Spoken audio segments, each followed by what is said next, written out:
क्या आपने सोचा था कि टिम कुक कभी एप्पल छोड़ेंगे और उसी दिन एंथ्रोपिक एक $100 बिलियन का डील साइन करेगा और डीजर कहेगा कि उनके प्लेटफॉर्म पर आधे से ज्यादा सॉन्ग्स अब इंसान नहीं एआई बना रहा है। नमस्ते दोस्तों, एआई आज में आपका स्वागत है। आज 21 अप्रैल 2026। आज 3 बड़ी खबरें हैं जो ऑनेस्टली टेक की दुनिया हिला देने वाली है। तो चलो शुरू करते हैं। तो पहली और आज की सबसे बड़ी खबर, एप्पल ने ऑफिशियली अनाउंस कर दिया है कि टिम कुक सितंबर 1, 2026 से सीईओ नहीं रहेंगे। उनकी जगह लेंगे जॉन टर्नस, जो भी एप्पल के हार्डवेयर इंजीनियरिंग के सीनियर वाइस प्रेसिडेंट है, और ये ट्रांजिशन बोर्ड ऑफ डायरेक्टर्स ने यूनानिमसली अप्रूव किया है। टिम कुक का ट्रैक रिकॉर्ड देखो, जब वो सीईओ बने 2011 में, तब एप्पल की मार्केट कैप थी अप्रोक्सीमेटली $350 बिलियन और आज $4 ट्रिलियन, यानी 1000% से ज्यादा की ग्रोथ। बड़ी बात है ये। अब सवाल ये है, टिम कुक और जॉन टर्नस में फर्क क्या है? लेफ्ट साइड पर टिम कुक हैं, operations genius, supply chain master, जिन्होंने एप्पल वॉच, एयरपॉड्स और एप्पल विजन प्रो जैसी कैटेगरीज क्रिएट की और रेवेन्यू को 108 बिलियन से 416 बिलियन तक ले गए।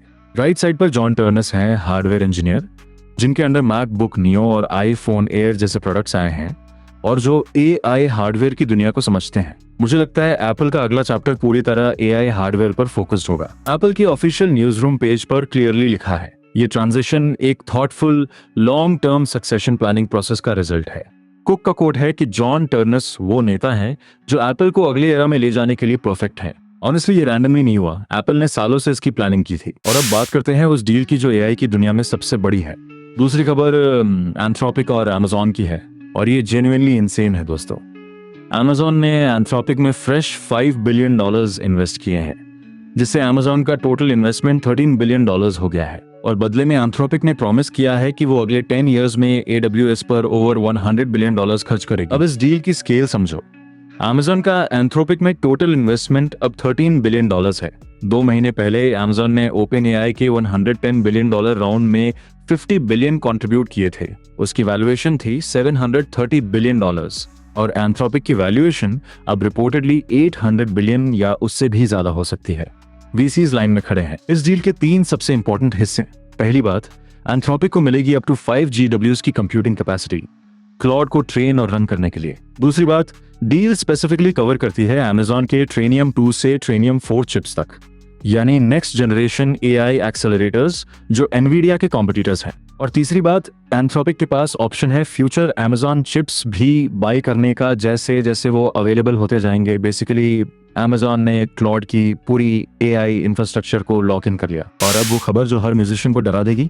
तीसरी खबर आई है म्यूजिक स्ट्रीमिंग प्लेटफॉर्म डीजर से, और ये स्टैट सुनकर ऑनेस्टली थोड़ा रुक जाना पड़ेगा। डीजर ने रिपोर्ट किया है कि उनके प्लेटफॉर्म पर डेली जितने सॉन्ग्स अपलोड होते हैं उनमें से 44% यानी लगभग आधे पूरी तरह एआई जनरेटेड है, और उनके टोटल स्ट्रीमिंग का 28% अब फुल्ली एआई जनरेटेड म्यूजिक है। ये नंबर सोचो जरा, 44%।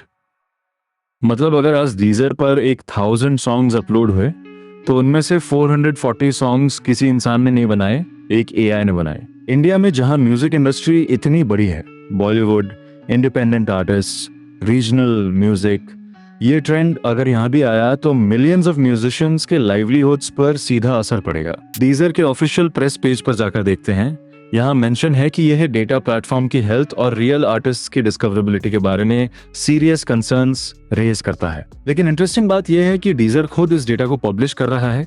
शायद यह एक कॉल टू एक्शन है रेगुलेटर्स और इंडस्ट्री के लिए कि अब कुछ करना होगा। तो दोस्तों, आज सबसे बड़ी बात वो डीजर वाला 44% था, राइट? ये जेन्युइनली एक वाटरशेड मोमेंट है म्यूजिक इंडस्ट्री के लिए। एप्पल का सीईओ चेंज बेसिकली कंफर्म करता है कि हार्डवेयर और एआई का नेक्स्ट चैप्टर शुरू हो रहा है। एंथ्रोपिक का $100 बिलियन AWS प्लेज बताता है कि एआई की असली जंग अब क्लाउड इंफ्रास्ट्रक्चर पर है। लाइक करो, सब्सक्राइब करो और कमेंट में बताओ, क्या एआई जनरेटेड म्यूजिक को स्ट्रीमिंग प्लेटफॉर्म्स पर बैन होना चाहिए? एआई आज पर इतना ही, मिलते हैं कल।